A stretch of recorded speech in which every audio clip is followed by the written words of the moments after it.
Hi, welcome to another episode of Shamelessly Arguing with Vegans, aka another day in the Matrix, another reminder that we are here in this world, a very strange, unusual, and abnormal world. A reminder to wake up. And I'm reading from my book, Shamelessly Arguing with Vegans, which is a compilation of various factoids based on questions and arguments that people throw at vegans, whether in outreach or in day-to-day conversations. Usually I start with some sort of a random message from the universe through cards, but this time I'm using another book of mine, Hold Your Appetite, Vegan Poetry, because I thought of poetry again, and it's been a while that I haven't read a poem or written one. Let me read one out.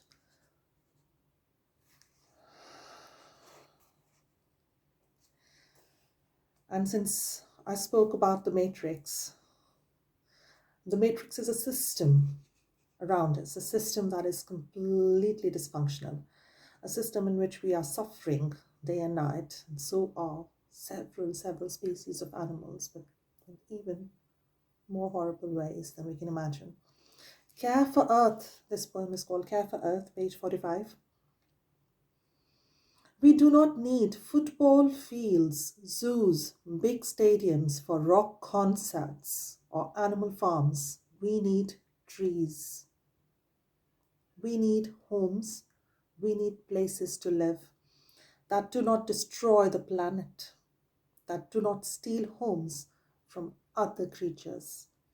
We do not need parties. We do not need mindless celebrations. We do not need garbage. We do not need packaged products. We need fruits. We need human food. We do not need to be insects and reptilians, chewing and nibbling on everything we can see, eating mindlessly, bits of rotten bodies and dirty secretions found in shops.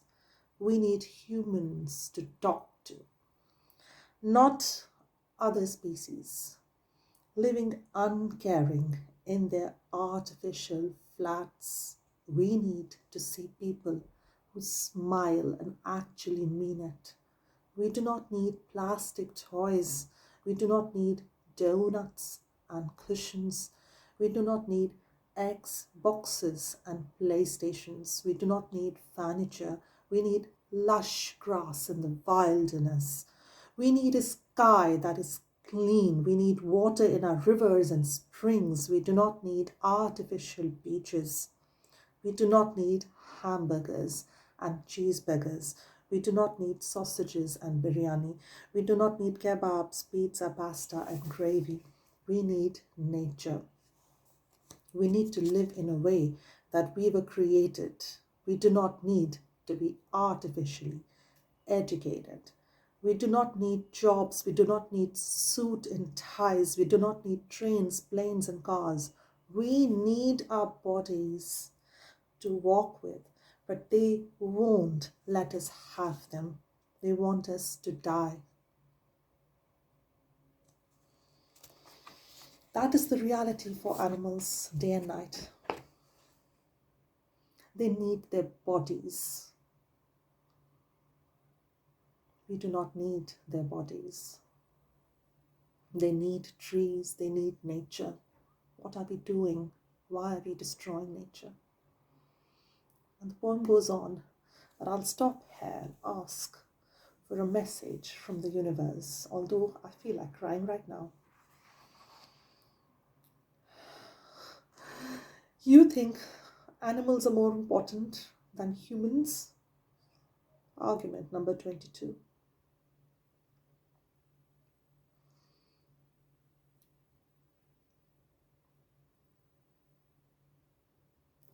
We don't think animals are more important than humans. We are animals. We are humans, but we are animals. We are just a part of nature. And what are we doing? Rape and murder. That's not okay in society. That doesn't make us human. These are evil crimes. Suppose you rape or murder a human. Is that all right? No, it isn't. Similarly, it's not all right if these crimes are perpetrated against other animals. Nothing makes it all right. Nothing at all. These are equally evil, whether you're perpetrated against me, against somebody else. If you wouldn't want it to happen to you, why would you want it to happen to someone else? So, here I've written that if anything, the more defenseless a creature, the more heinous the crime. The worse is the suffering because the creature is even more vulnerable. Imagine a baby. Imagine a small child. Would you do that to a child? So, if you won't do it to a human child, just because they are defenseless and vulnerable, why would you do it to an animal? They're just like human children. So many of them, the herbivore ones, they are innocent, they are vulnerable. Because they're herbivore, are not really equipped to kill us with their teeth or claws. That doesn't mean that we can do what we want to them. And whom do you respect? You respect the animals who have teeth and claws. You respect a lion.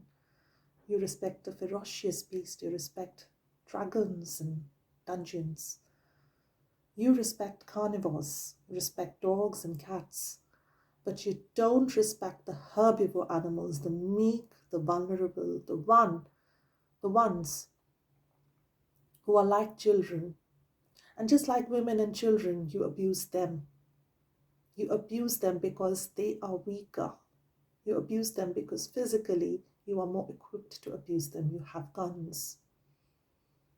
You have bombshells that you can use to kill humans and animals, both.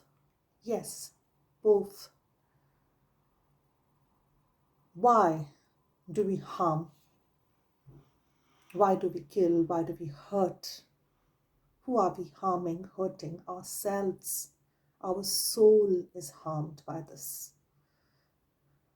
If you believe that humans are important, then why would you want your soul to go down into a negative vibrational state, to become ugly? Do you want to be an ugly person, horrific, demonic, evil, a criminal, someone who is unworthy of respect? Do you want to suffer emotionally, mentally, by being mentally ill, harming others like a psychopath? Do you want to be an evil genius, just successful materially and intellectually, but emotionally and spiritually vacant, with no spirituality, with no awakening of the heart, with no compassion? Where is humanity going to go? Into climate change and the end of the world. Do you know that? I'm not even reading the rest of the book because this is so obvious. Look, if the world is going to end, it includes us humans and animals alike. All animals, all trees, all grass will end. There'll be no grass left, imagine, to walk on, to look at. No greenery because there'll be deserts everywhere.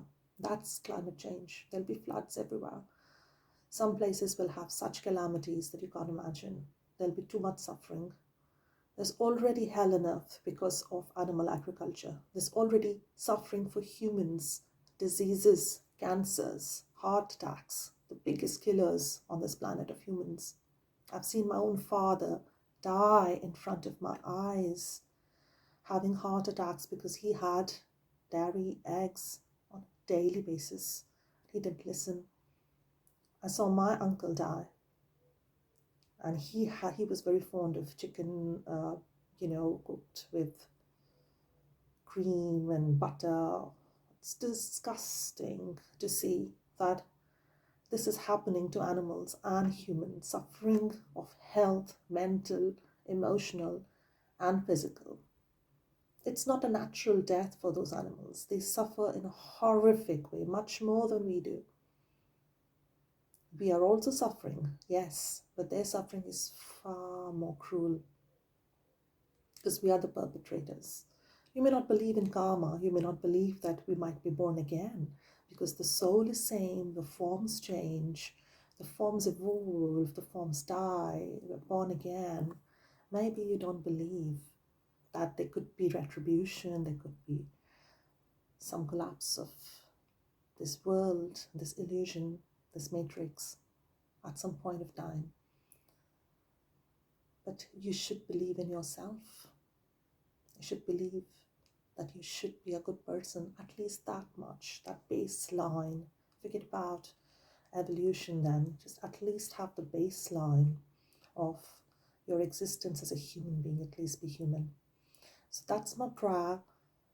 At least don't destroy all of nature. Don't destroy everything that exists. Don't kill. Animal agriculture will kill at the rate of 1 football field per second. Rainforests are lost just because of cattle ranching. Can you imagine the devastation? Indigenous populations are already dying of humans, but in future, every human will die. We will be wiped off. And yeah, you could think that you'll take a spaceship and go to Mars, but there's no life there. And even if there is, what sort of life will you build there? You'll build the same rubbish everywhere, the same negativity everywhere you'll carry.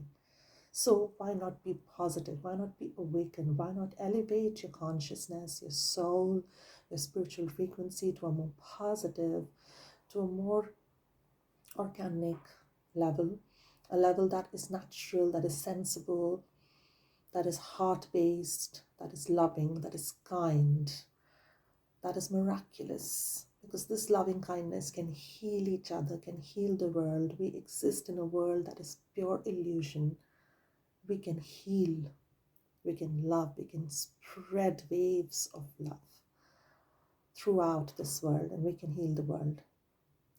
So I hope this inspires you, and I hope you think about how animal liberation is human liberation. Thank you.